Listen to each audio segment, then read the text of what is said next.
The holy path becoming the Pope.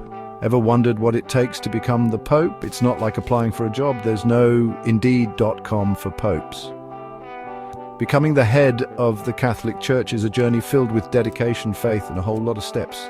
The Pope isn't just a leader, he's a symbol of hope and a shepherd guiding his flock. So, buckle up, because in this video, we're taking a deep dive into the intricate and fascinating path to becoming the Pope. Be a devout Catholic. First things first, to even be considered as a potential Pope, you got to be all in on Catholicism. We're talking about living and breathing the Catholic faith. That means embracing the teachings of the Church, participating in the sacraments, and striving to live a life guided by prayer and serving. This deep understanding and commitment to the Catholic faith form the very bedrock of a potential Pope's life. It's about embodying the essence of the Church in every aspect of their being.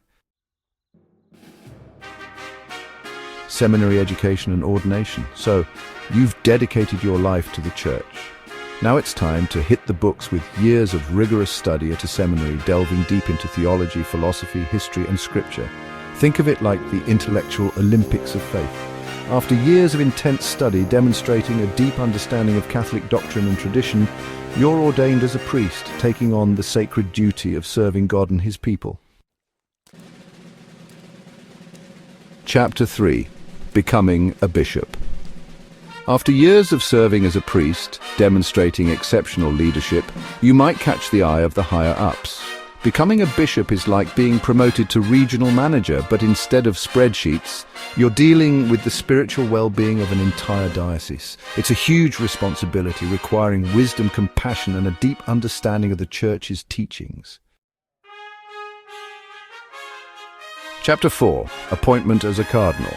You've proven yourself as a devout servant of the Church, rising through the ranks from priest to bishop. Now get ready for the big leagues.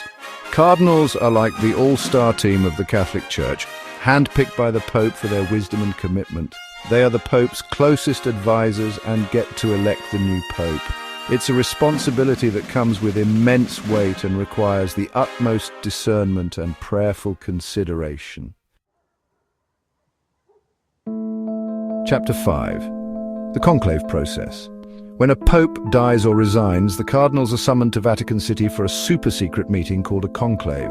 These cardinals are locked away from the outside world, their only focus being the selection of the next pope. They gather in the Sistine Chapel to pray, reflect, and cast their votes. The smoke from those burning ballots, black for no decision, white when a new pope is chosen, becomes a symbol of anticipation and hope for Catholics worldwide. Outrode a journey of faith and leadership. So there you have it. Becoming the Pope is a long and spiritual journey demanding a lifetime of dedication and unwavering faith. It's not a job you apply for, it's a calling that shapes the direction of the Catholic Church. The next time you see that white smoke rising from the Vatican, remember the incredible journey that led to that moment.